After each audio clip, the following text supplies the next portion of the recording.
Hi there, this is James from Mode Lighting, and in this video we're going to be covering eDIN Plus sensor programming.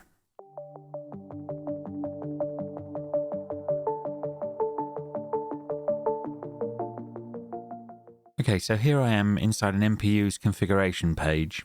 There are going to be two main types of sensors that you're going to see. One would be our MBUS sensor. At this point in time, that would be a multi-sensor version 2. So I'm just going to add one now. And this type of sensor is wired onto the MBUS along with your plates and your modules. This can do PIR operation and light sensing. The other type would be one that gave you a contact input into the system. And that's usually going to be connecting to a UBC or an IO module. So let's add one of those in now. I'm going to go to the spanner of this UBC here. There are 4 possible configurable input outputs. And if I go in here, I can set up normally opened PIR sensor inputs here, and if we look down here we can see that these inputs are set up, and at the moment they're set up here with an expiry period of 900 seconds, so 15 minutes, a transition period which is 60 seconds, and an inhibit period of 10 seconds. So I'm just going to add those in now and then I'll explain more about them. Okay, so this is giving us a whole bunch of extra inputs down here now. So let's start with the most basic version using an MBUS sensor here. I'm just going to add an area in for test. I'm going to add my multi-sensor to that area by going into the spanner here. I'm going to add 3 scenes. I'm going to go for an on, a dim, and an off. I'm going to let this control one circuit. I'm going to give it, in this example, 100% for the on, a 30% dim scene, and an off. Now, to get this sensor to trigger this correctly, all we would have to do is the little man in the house, that would be the trigger on via a recall. The little wait timer, that would be for the dim scene. And then the little man with an X in the house, that would be the off. So this is how this would play out at this point.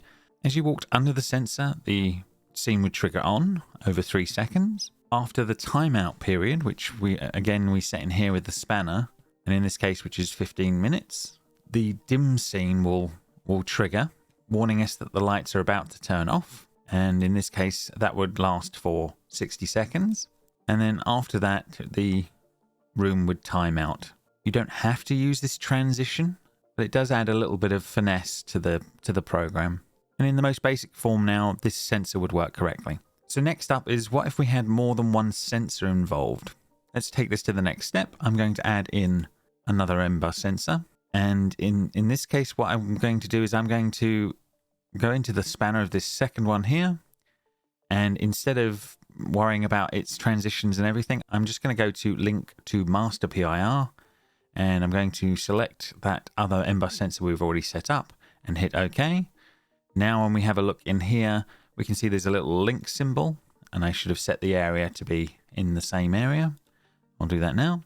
So yes, this sensor is linked to this master, and now both of these sensors will trigger the area and work together correctly with no extra programming required. Nice and tidy. So let's do the same example but with other types of sensors. So first things first, I'm just going to add these sensors to the area, and I'm going to add one channel to the same area, and then I'm going to make our 3 scenes again, give them some levels, and in this case again we've got the little man, the wait period, and the crossed out man.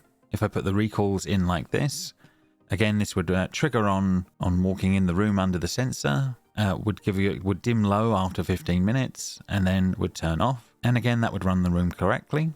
The only thing over and above this is similar to the MBUS sensors again. If I go in the spanner here, I can go up here to this linked to master channel option here, and I'm going to link them all to that first sensor and hit OK. Now those 4 sensors are all linked to control that one area, and I set the dim level correctly.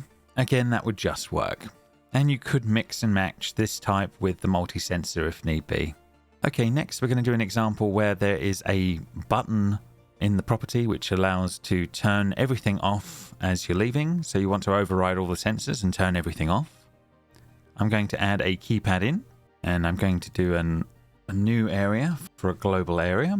So there's a new tab here, and in here I'm going to add my keypad as a global control. So I'm going to just add that to the area, and I want it on a press of button 9 I'm going to turn those two circuits off. So that would turn them off, but that hasn't overridden the sensors or done anything there. So we need to add in a bit more here. So let's open up this output section here for the multi-sensor. So I can do a little bit of overriding with this scene. So if I click in this box, it'll come up with none. And then you get a few different options in here: set, clear, hold, and sync. So in this particular case, what we want to do is we want to clear the sensors so they can re-trigger if they need to, if someone walks in underneath them. But we're finishing its timings early. So when this clear happens, this is when in this spanner here, this is where our PIR inhibit comes in. So on clear, the status of the PIR is removed, and the system will wait 10 seconds before accepting any new signals from the sensor. And then it will recheck and go from there. Now this is important for if you're using this all off scene, for example, and you need to walk through the building and out without triggering the sensors, as this is like your main off. You need to set that inhibit period to be the time it takes you to get out of the building. So you press that button. The system at this moment will only wait 10 seconds before taking any sensor inputs, but you could make that a minute, 2 minutes, whatever you needed to allow a person to exit the building. So that's the reason why there's this clear option. Now we're going to take it to the next steps of there being a plate that controls the room as well as the sensors. So I'm going to add a 5-button plate to the room, and I'm going to add some scenes for that plate. And then I'm also going to set the recalls for each button here. So now we've got a plate in the room that has 5 scenes, 4 of them for different levels and 1 off. So that again would work, but would conflict with the sensors. So every time a sensor would trigger, the first scene would happen, etc. So we need to decide how things are going to react. A standard example would be that anytime you pick one of these scenes, you could do a hold. So that would say to the system, the area is occupied, ignore sensor inputs at this point, and just keep the room occupied. And the last one in the off would again be that clear we'd used before. So the way this would work is that anytime you'd picked 1 to 4, the sensors are overridden. But if you hit clear, then the room would be, after 10 seconds, be operated again by sensors only at that point. Another option is that these scenes are only triggered for a set amount of time. In that case, we could change these to be set. So what that would do is that the sensors would be set to the room is occupied, and then they would allow it to time out on the sensors after 15 minutes of no activity again. So normally it would be one of these 2 options that you would use depending on your needs. The other option that you do have in here is sync. So with sync, you can have an option where you need to check whether the areas are occupied or not. You can just do a sync and get it to trigger directly to that if need be, which does have some use cases, but is used less often. So now we've covered most of the common options. We need to go into the next level up, which would be using corridor holds. Okay, so I've set up a new area. This is going to be a corridor that our other rooms are connected to. So this needs to be able to time out on its own, but can only be allowed to time out if the rooms are already off. I've added 3 MBUS sensors to the corridor, and we're going to have to make use of what we call an occupancy object. This is a logic object that can link together sensors in more complex ways. To make use of this occupancy object, we're going to set each of these sensors now to a very low timeout times. In this case, I'm just going to go for 10 seconds on each.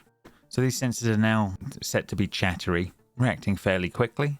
I'm going to go into the spanner option of this occupancy object, and we've got a lot of extra detail here. I'm going to set this into our corridor area. We're going to have an expiry period of 15 minutes, inhibit of 30, and a warning period of 1 minute. This is all very similar to what we had for sensors before. The difference here is that we now have to add our sensors into this logic object. So I'm going to pick our 3 that we've already set up for the corridor and hit OK. I'm then going to add the 3 recalls in for the 3. Now these 3 sensors are linked to this occupancy object, and the area would run correctly. You do still have all of those options for the set, clear, holds, etc. that you've seen before. So if you do need to do any of that, the keypad stuff that we talked about previously, that's all plausible and doable. The extras come in when we start adding linked areas in. So in this case, I've still got my original contact input sensors area that are all linked together as contact input sensor 1. If I go back to my corridor and I go down here to the spanner option, I can go to this select contact input PIR and find my contact input sensor and add that as a linked area here and hit OK. Now, whenever that area is on, the corridor will be stuck on, regardless of whether or not the sensors wish to time out. So these are now linked areas in that way. It gets a little more complicated when we go to this MBUS sensor example here. This has plates that can override the room as well as the sensors. The way I would deal with this would be to look for a system mode, and I'm going to put this in our area, and this will be logic room on or off, and it's going to have two states. Is the room on or off? And I'm going to hit OK, and I'm going to set the state of this dependent on if the room is on or off in these scenes.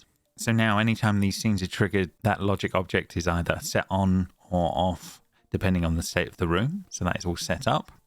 If I now go back to that corridor example and I go into our occupancy object, we can now do a linked contact input system mode and select that room on or off one and add that. If that contact input sensor section there is on, the corridor will stay linked and on. And also if that room logic is set to on as well, the corridor will stay on. So let's go and check that out in the monitor page here. I have my corridor here and it's currently unoccupied. I'm going to force this logic object on, and we can see now that the room appears to be occupied correctly. And when I hit off here, the room can start to time out and eventually get to unoccupied. And the corridor has timed out at this point. Remember, whenever you're doing any of this sort of testing, make sure that you'll be doing it on a live system, as you need to see all the triggering inputs, etc. The other key things I can give you from looking in the monitor page here is we can go and look at the sensors themselves. You can check that your sensors are triggering correctly. So at the moment this one's empty, but it would go to triggered, etc. when it was receiving a signal, so you can prove your sensor is working. The same is true of under the UBC. We can see in here we have the input sensors and we can check their statuses for testing purposes as well. The other one that you do have in here is, obviously we set all these timings up at 15 minutes, but you have got up here walk test that you can select. You can say it's going to last for an hour, and in this walk test mode, the timings will all be changed for all of these objects to 20 seconds, and then you hit start. Now everything is in walk test mode. You'll be able to walk under the sensors. They will time out nice and quickly after 20 seconds rather than having to try and test everything with 15-minute timeouts. And once you're done with all of your tests, you can just hit clear test mode, or it will run out after an hour. And in theory, you will have tested all of your sensors. I hope this has been helpful. Thank you very much for listening, and please like and subscribe for more content.